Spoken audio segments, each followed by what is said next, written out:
You know, we take young people today when they have a life experience to learn and grow, and we punish them for it. We say there's something wrong with them, and they believe it, and they carry that with them for the rest of their life. There's not one of us haven't made mistakes in this world. Not one. If we had the whole world as an audience and we said, raise your hand if you haven't made a mistake, nobody's going to do that. But yet we'll jump on these mistakes that young people make. For me, restorative justice is a substantial paradigm shift because it focuses right from the beginning on a different aspect of what's happening here. In other words, it sees crime differently, so its definition of the problem is different, and its response is totally different. It sees crime as harm done to people, and its response is then to say who was harmed and what do we need to do about it, as opposed to saying a law was broken, you know, let's establish who broke the law and let's punish them. That's very offender focused. What we're talking about here is something that is more inclusive, to talk about the harm that's done to all the parties. This is not about simply a shift in dealing with criminal work, you know. Well, this case goes there, this case goes there. This is about a fundamental change in society. This is about,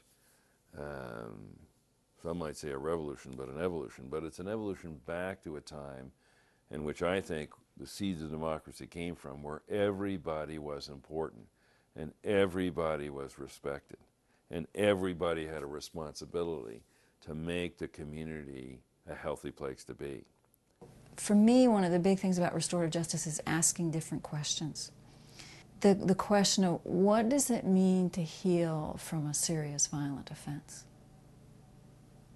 What does it mean for a community to heal from the trauma of war and refugee status?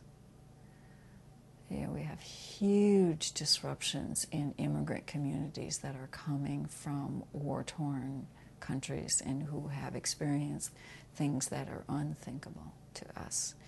And some of that unresolved trauma ends up in our criminal justice system. What does it mean to think about healing from severe child abuse when someone is in their teens? I think that we are just at the very, very beginnings of even thinking about what the questions are that would help us be healthier as communities, much less answering them. I think that everyone who works in the field of corrections should have some idea of victimology, the study of victims. That when people work in corrections, they get criminology. But at the heart of everyone, I believe there's a trauma. And if the education was focused on trauma, they would have a way different perspective in dealing with the victim and the offender. And, I mean, the folks that we see, both offenders and victims, aren't just one trauma. Most people are layers and layers and layers of trauma from the time they were little. And it never stopped. There's a huge gap between what would be a healthy response to trauma and what our typical societal response to it has been. And so when we hear the term restorative justice, we're starting to hear people are recognizing this. They're trying to do something about it, trying to say there's a better way. The old way clearly is not working. And what might that better way be? It might be that we have to be more in line with the way people really are and what's really going on for them, and not so much what our institutions have said needs to go on for them. One of the things that we know now is that there are some brain chemicals and some hormones that are shooting through our body and through our brain and through our vital organs during trauma. And that these chemicals have a main purpose. Their main purpose is to help us to survive this trauma. Survival is the #1 purpose. If you can't absolutely escape it and survive it, maybe you could at least get out of it with just a little bit of damage. So it's a damage control or an escape system that gets put into place. We understand that with every kind of trauma, there's going to be self-blame. The only reasonable social response following trauma is compassion. It isn't about reintegrative shaming, where people try to humiliate the perpetrator so perp feels horrible. It's that the opposite happens.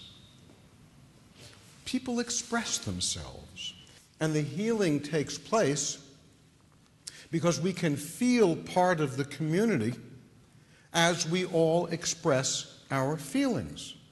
Perp, who's out there now on the periphery without having known he or she, he for the moment, that he was in the periphery, says,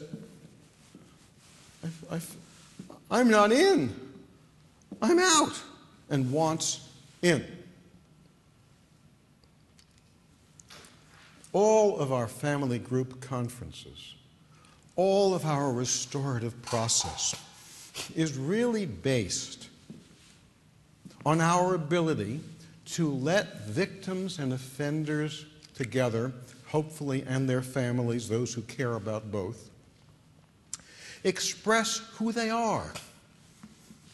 There's no one out there that doesn't want to be cared for or loved. Don't we understand that? You know, that's the way, you know, that we need to treat. Again, it's our kids, right? Our kids, you know, and they're the future of this world, right? And so how is it that we become so disconnected from them, right? How is it that we become so disconnected with our own selves and each other that we're struggling now to find out, you know, what will work for them? You know, when you ask the questions of, is this going to change things, or is this, you know, restorative stuff, whatever it might be, I say, is there room for kindness in there? Is there room to show somebody that we really care? That's going to make the difference. That's the ingredient we've been missing.